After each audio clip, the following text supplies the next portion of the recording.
Haven't had my chance to have a couple of opinions on what I saw in the football over the weekend. Of course, there's been no Sunday footy show. Still did the AFL show on the Saturday night and had some thoughts there. But I've been sitting on a few things. So if you will allow me just to share a couple of my observations from round 21, I wouldn't mind. And I'd like yours as well, so you can get involved in this. Give us your observations of not only the world of football in the last couple of days, but also anything you haven't had a chance to share, like me.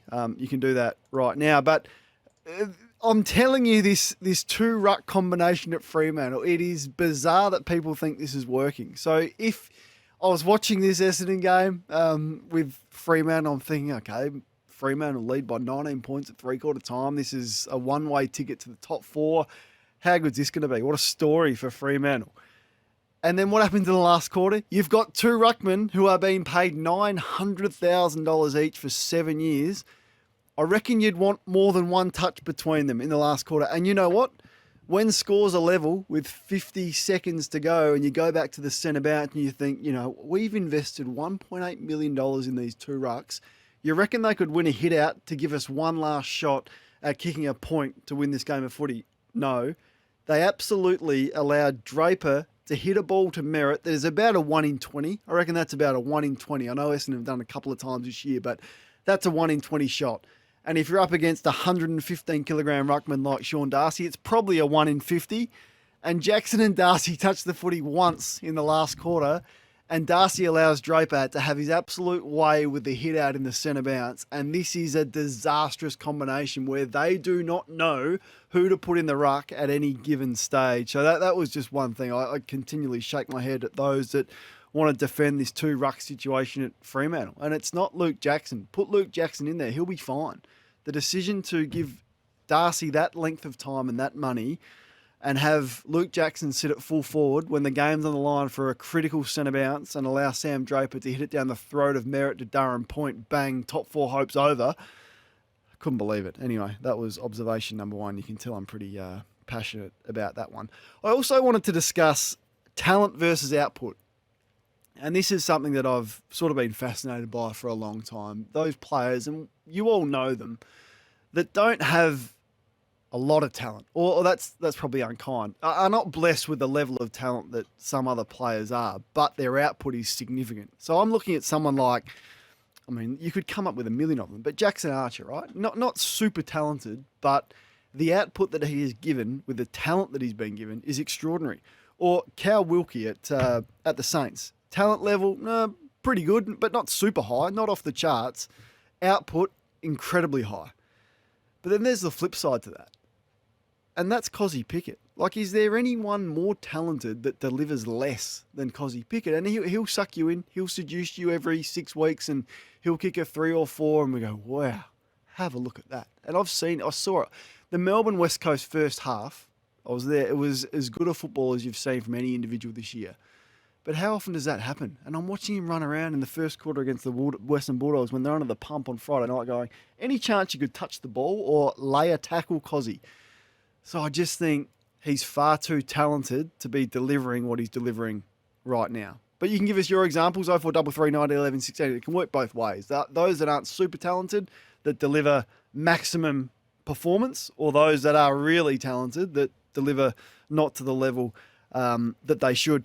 A couple of big injuries on the weekend. Jordan De Goey just goes to show, this is my observation number 3, that you can't take shortcuts and you rush players back. They haven't done the work. Just look at Jordan De Goey. Look at the way that he's built at the moment. Clearly hasn't done the work. Rips his hammy, no surprise. Look at Clayton Oliver. Just look at what he's carrying around his waist at the moment and what he's delivering on field and the way that he's covering the ground. You go, he hasn't done the work. There's no surprise that he's become a liability for Melbourne at the moment, and to the point where I think the opposition are happy for him to get the ball because he's going to kick it straight back to you. And the amount of missed tackles that Melbourne and him missed on Friday night was just not good enough. And Melbourne are a big story. Don't worry about that. Melbourne's off-season. That is a big story. The round 24 fixture is out. I do have some sympathy for those that have done themselves, their ability to be in contention for top 4 but get shunted to Sunday. And no greater example of Port Adelaide and Fremantle there. Like, to have the most interesting game in the graveyard shift in Perth on Sunday afternoon, I think was a mistake from the AFL to do that. You can have your say on that. The Dustin Martin and Tom Hawkins decisions to retire, that was the right one. Both of those players, congratulations to the unbelievable careers that they have had and the amount of joy that they've brought their supporters.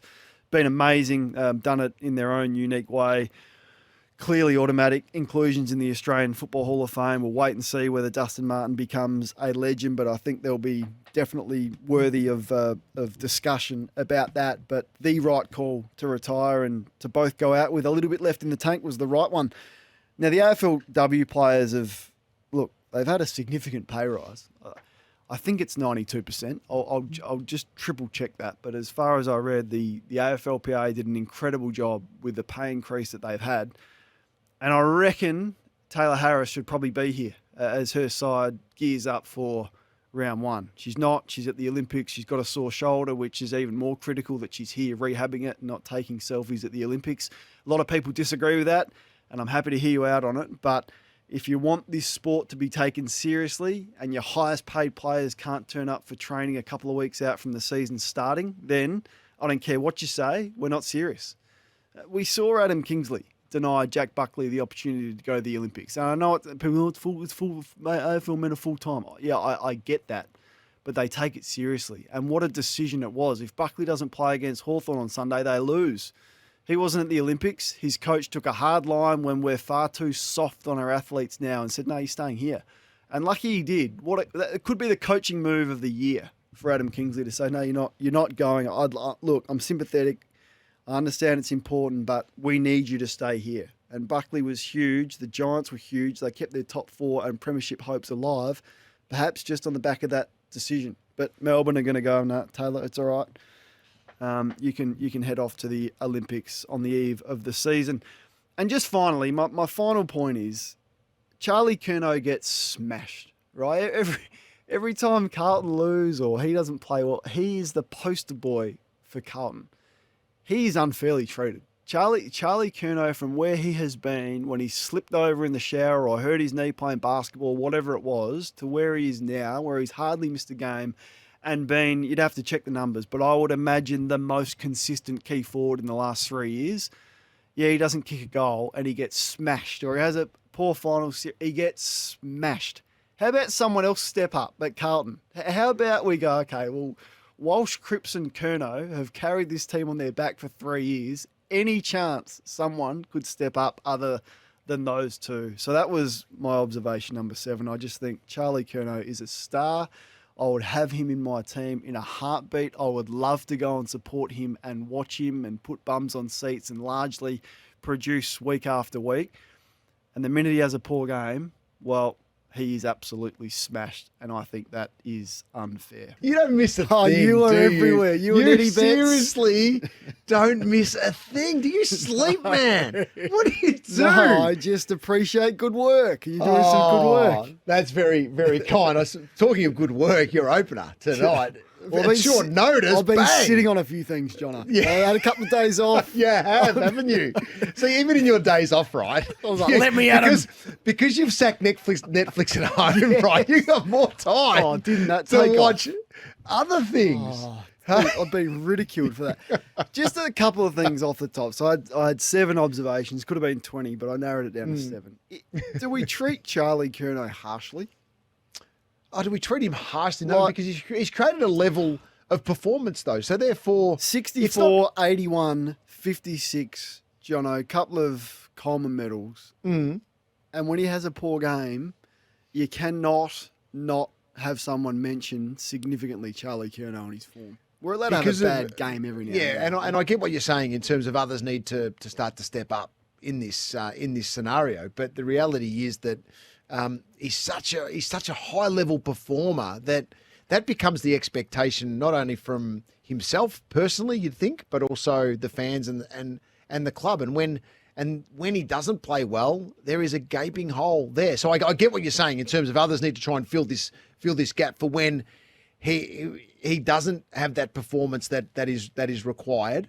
But and maybe it's a good time to bring it up as well because of what we're about to experience potentially in a final series where it seems to fall on his shoulders again. That and because of performances in the past and for what everyone's waiting to see in the future from Charlie Curnow. So at times, yes, there is a gap there between his very best and worst, yes, but also within the team. Yeah, dynamic. so I think the last year's criticism was fair. And I think he not only did he not impact, but the players that he was playing on had significant impact on the outcome of that game, those games, and he was completely beaten and nullified and had no impact. So I think the criticism around his finals performance was fair, but I think what that has done has made him an open book for the odd quiet game through the home and away season, or the odd game where he kicks inaccurately and kicks 3-goal-7, we smash him. Well, Buddy Franklin had many 3-goal-7s, and we didn't smash Buddy for it.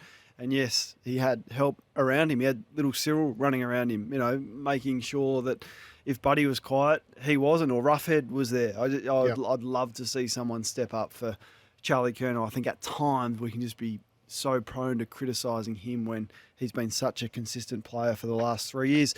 You want to start with the Kangaroos? Well, I've been thinking about North Melbourne a little bit lately, and their back half of the year, which has been improved. And you look on the weekend, it was a great performance, and LDU was on fire in the midfield and dominated. And Tristan Sherry, I think, is one that will certainly fight out the last couple of weeks to get the ruck spot in the All Australian team. But what Sheasel's done as well, McKercher, these young players coming through, Dersma. So you go to Melbourne a few years ago when Melbourne was struggling, Cornsey, and they brought in Cross, Vince, Burns, Lewis to add some leadership and stability at the top end of where they were in terms of their list development. And those players all did the role perfectly, I thought, for Melbourne. They played well, they had great presence and unbelievable leadership with their actions both on and off the field. But with North Melbourne, are they, with what you've seen in the back half of the year, are they past that style of recruiting, or do they still need to go down that track for another 12 months and get the likes of maybe a Parker, a Duncan, maybe a Tui, maybe a Heppel? I don't know who it is. I'm just throwing names I got one out name, there, right? I got one name for you. Who? One name that has not been mentioned, and I was going to mention it off the top. The name that fits best for where North Melbourne are is Jack Viney. Jack Viney is the player. Yeah, but he's not out the end of his career at Melbourne. Perfect. That's what I'm saying. Yeah, I don't want Shields. I don't want Liam Shields. I want a player who can come in for 2 years and perform and still be a first 15 choice player at North. Not just here's a game because we're going to put some experience around some younger players. They got to earn their spot.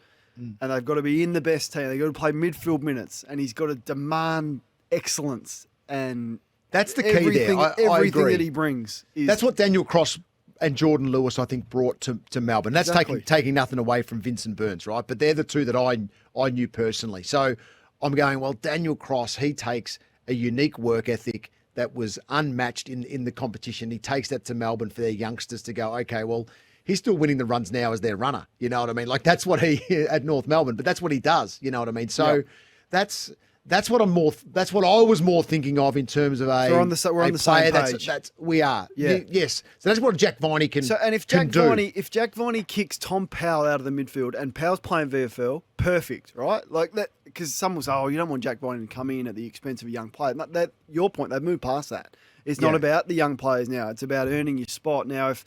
If it's Viney or Tom, I'm picking Viney, and then he may have to bide his time until there's an injury, or he's got to force his way back into the side. And that's just a name that I've plucked. It could be Will Phillips, could be anyone. Yeah, I understand where you're going with it, but that's my point. Do you think North Melbourne still need to have an approach like that as a football club based on back half performances and a rise in performance and closing the gap a little bit, or do they now back in what they've got to develop within for another 12 months? And I think it's a big question that they would be tossing around at the moment. I think they're where Hawthorn were 12 months ago. And 12 months on, Hawthorn and go, okay, this may have happened a little bit quicker than we thought it was going to happen. So, but their recruiting it helped, and that's the model. You go, so if there's a piece of the puzzle, Marbiol child that can come in and he's of the age where we can give him a 4-year contract, Jack Ginnivan, we think he's going to be additive to the group. He feels a need that we feel like there's a weakness on our list. You explore it. but it's not at the expense of the rebuild of the list, which is where Hawthorn have, and they haven't traded away draft picks. But then they go, okay, it's 12 months on. We're actually a bit closer than where we thought. So if Barras is there, he wants to come, or if we can get Battle as a free agent, we don't have to give anything to get him. So that's sort of the model that I would be looking at, because they've got so much talent there. They've got more talent than what Hawthorn have got. Yeah, well, they got unbelievable young talent. And that's where it's a credit to Hawthorn this year, because everyone thought when they lost, was it blank to the the season ACL. ending? Yeah, the ACL, the season injury. So when he went down, everyone thought that's it for Hawthorn. They are done. The opposition are going to just score that heavily on them. The brutes will destroy them. Well, it hasn't been the case because of what else has gone around the ball. And I love the fact of what Scrimshaw does down back. So, yeah, there's a number of scenarios out there, I think, for North Melbourne to explore. I'm just not sure. Part of me says, yes, one or two older players that have been at experienced clubs that could come in and just add another 12 months, probably 2 years of just development into the youngsters around that leadership, around work ethic, around, okay, you think you're at this level, well, I can take you. Was there anyone that you played with that came in and made an impact like that?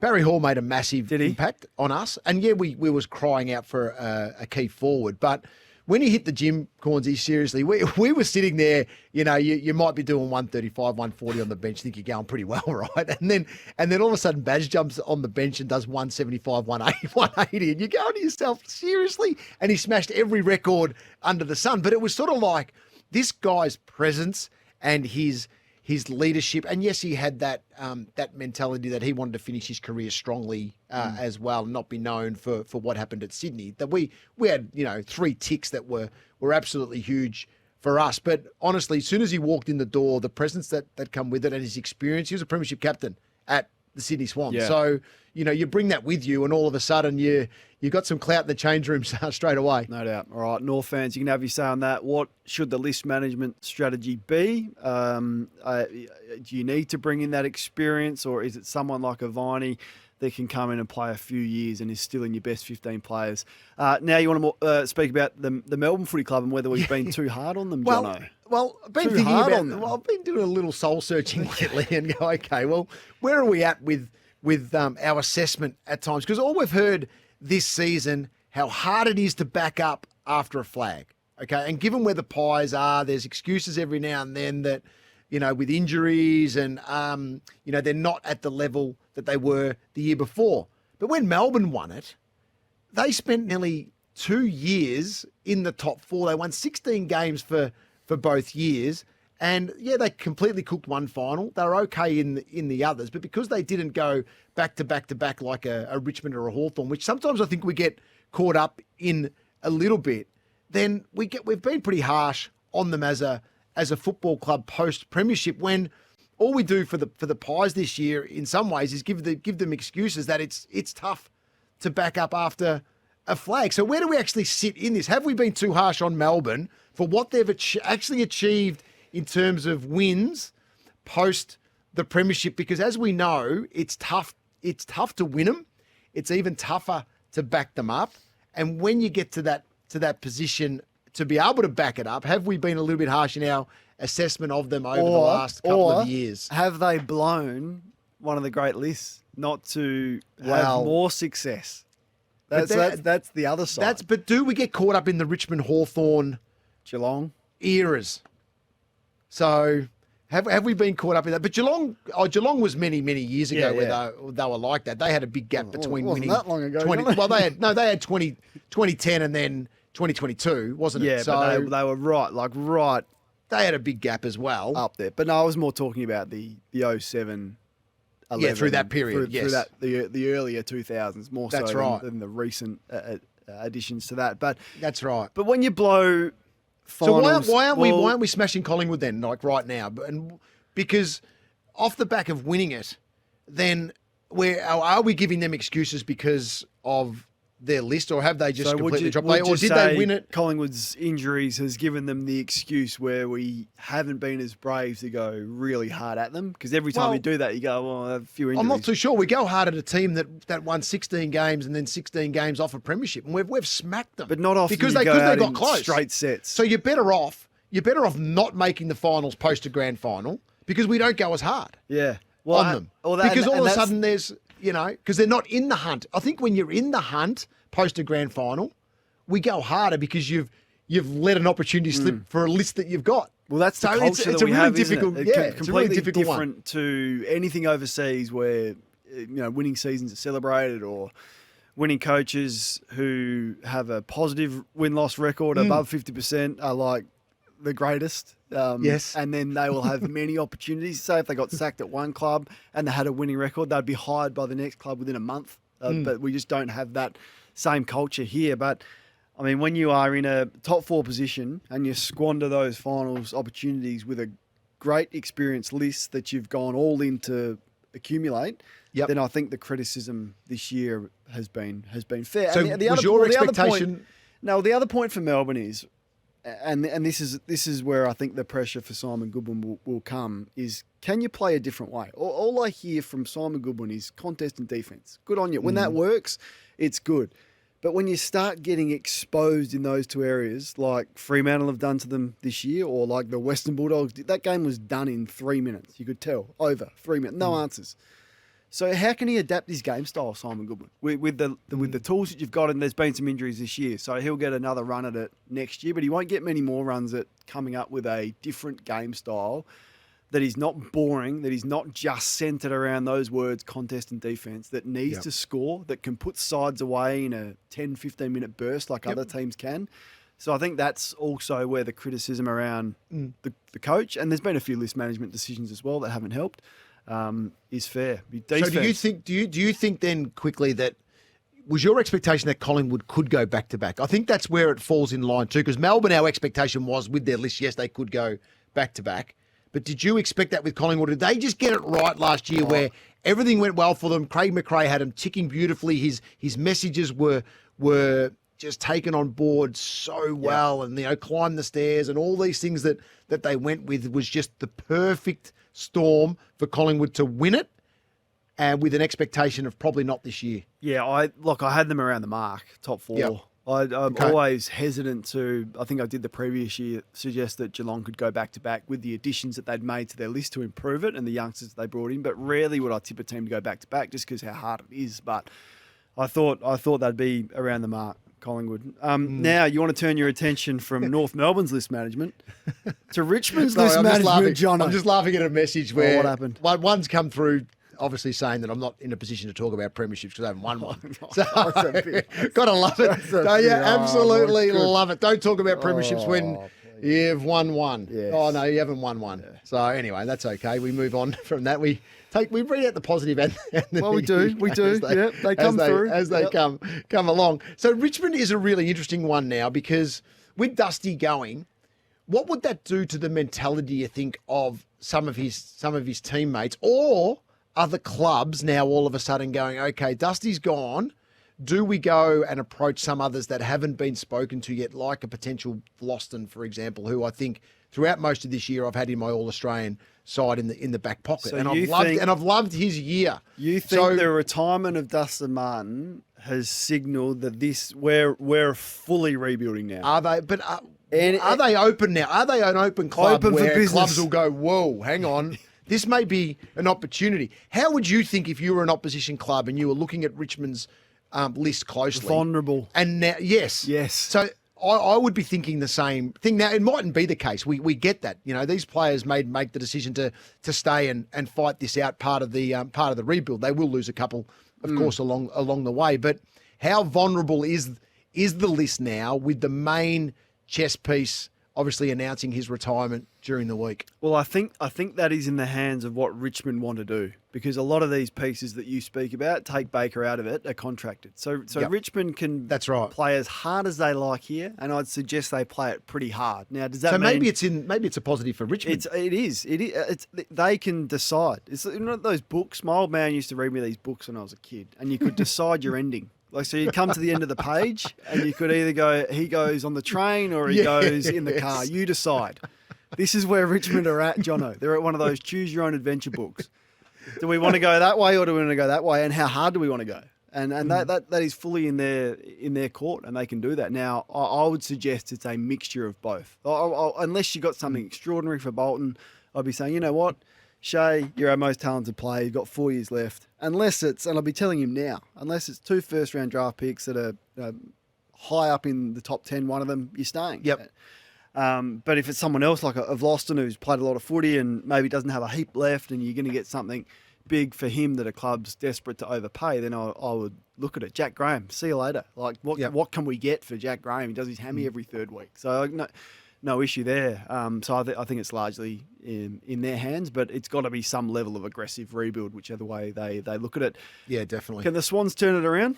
Well, you sort of put yourself back in scenarios when you've had poor performances like this in the past as a team, and you go, okay, what did we used to do to be able to fight our way through this scenario, and how it's handled by the coaches? Now, this has been handled by John Longmire by sending the players away for a couple of days and just go and think about it. And what did you, when you first read that? Did you think good coaching?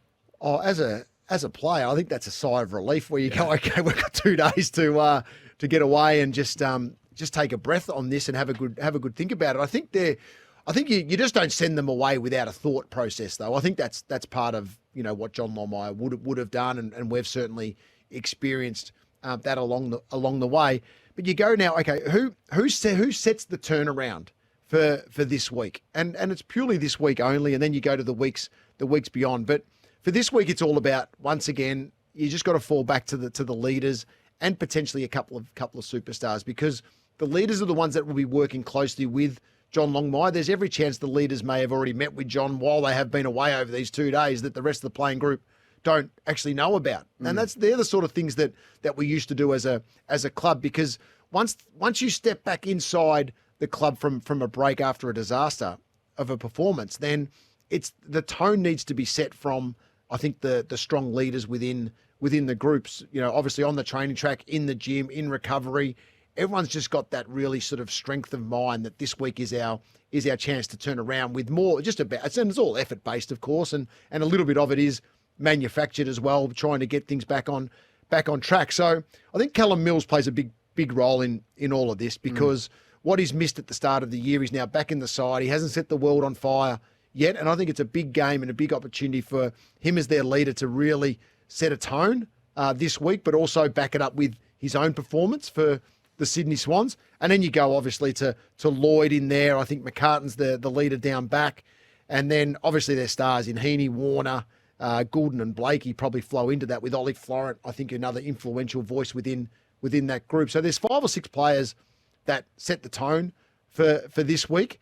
And then beyond that, they get the W. And then beyond that, you go back to obviously the younger players, the ones that are developing your team to really, finish off the season strongly. But obviously working and thinking about the past and what we've been through in different scenarios of the season, this is a strong part of the season. They need to turn this around quickly, and it certainly falls back on their leaders to do that. Are you now doubting whether they can? Because I thought... I haven't doubted it one bit. Not one bit. Not one bit. No. Jono, they got beaten by 112 Yeah, that's okay. points. They've won it's one a out of the disaster. last 5. Shocking performance.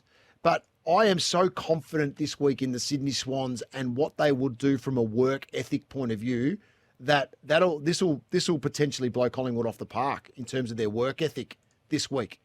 And if I don't see it this week, then that's a different conversation. But the response for where they are as a group and their work ethic that they can bring. Where was the response last week? Where was the work ethic last week? It was gone. It wasn't there. It was non-existent.